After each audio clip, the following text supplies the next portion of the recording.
અકોટામાં બિનઅધિકૃત clinic ચલાવતો 10 pass શખ્સ ઝડપાયો. વડોદરા શહેરના અકોટા પોલીસ સ્ટેશન વિસ્તારમાં કોઈ માન્ય ડિગ્રી વગર છેલ્લા 15 વર્ષથી પ્રોમિલા ક્લિનિક ચલાવી એલોપેથિક સારવાર કરવાના આરોપસર એલ.સી.બી. ઝોન 2ની ટીમે 45 વર્ષીય બિસ્વજીત પ્રફુલ્લા હાલદારને ઝડપી પાડ્યો છે.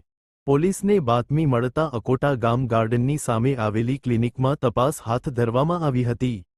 તપાસ દરમિયાન વિવિધ કંપનીની કફ સિરપ, ઇન્જેક્શન, દવાઓ, tube, capsule, glucose bottle, ORS સહિતનો જથ્થો અને સારવારના સાધનો મળી આવ્યા હતા.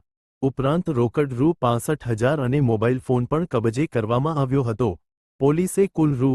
1,18,496નો મુદ્દામાલ જપ્ત કર્યો છે. આરોપી સામે ભારતીય નાગરિક ન્યાય સંહિતા 2023ની કલમ 125 તથા ગુજરાત મેડિકલ પ્રેક્ટિશનર એક્ટ 1963ની કલમ 30 અને 33 હેઠળ ગુનો નોંધવામાં આવ્યો છે.